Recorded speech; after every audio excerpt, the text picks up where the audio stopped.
বরবটিতে প্রচুর পরিমাণে ফাইবার থাকে, যা খাদ্য হজমে সাহায্য করে এবং কোষ্ঠকাঠিন্য সমস্যাও দূর করে। আবার বরবটি নিয়মিত খেলে উচ্চ রক্তচাপ কমাতেও সাহায্য করে। নমস্কার বন্ধুরা, আমার রান্নাঘরে সবাইকে স্বাগত।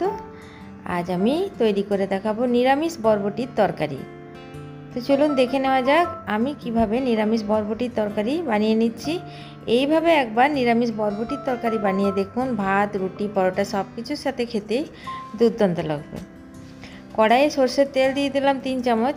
এর মধ্যে দিয়ে দিলাম হাফ চামচ গোটা জিরে, হাফ চামচ পাঁচফোড়ন আর একটা শুকনো লঙ্কা। ফোড়নটা থেকে খুব সুন্দর গন্ধ বেরোলে দিয়ে দিলাম অল্প একটু হলুদ গুঁড়ো। দিয়ে দিলাম একটা বড় বড় সাইজের কেটে রাখা লম্বা লম্বা সাইজের আলু। আগের থেকে আলুটা আমি কেটে ধুয়ে রেখেছিলাম। এবারে আলুটা আমি একটু ভেজে নেব। সবজির আলুটা একটু ভেজে নিলে সবজির স্বাদটা একটু বেড়ে যায়, খেতে ভালো লাগে। এরপর আমি কেটে রাখা একটা বেগুন দিয়ে দিলাম। বেগুন আর আলু আর একটু ভেজে নেব। আর আগে থেকে আমি 250 গ্রাম বরবটি কেটে আর ধুয়ে রেখেছি। আলু বেগুনটা বেশ ভালোভাবে ভাজা হয়ে গেছে। এরপর কেটে ধুয়ে রাখা বরবটিগুলো এর মধ্যে দিয়ে দিলাম।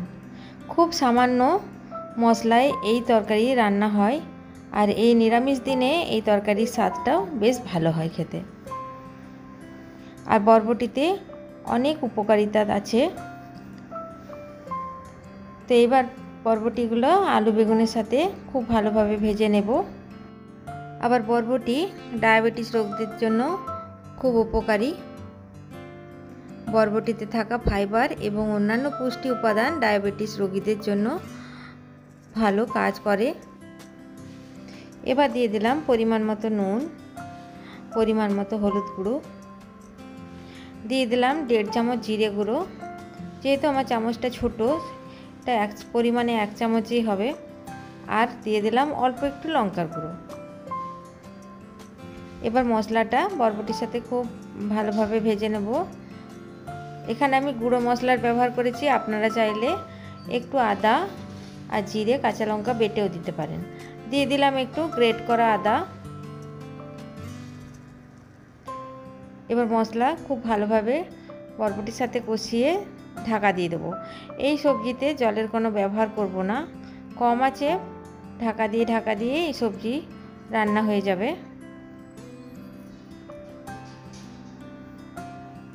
কম আঁচ করে ঢাকা দিলাম। এখানে একটা ভাজা মশলা বানিয়ে নিয়েছি একটা শুকনো লঙ্কা, অল্প একটু গোটা ধনে, গোটা জিরে আর 2-4টা কালো মরিচ।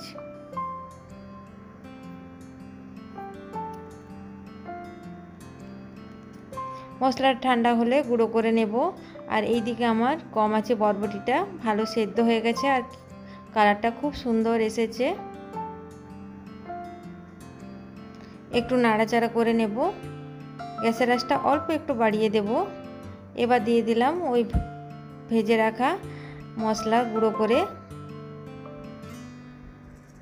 মশলাটা আমার 1 চামচের থেকে বেশি হয়েছিল, আমি অল্প রেখে দিলাম। 1 চামচে এতে দিলাম।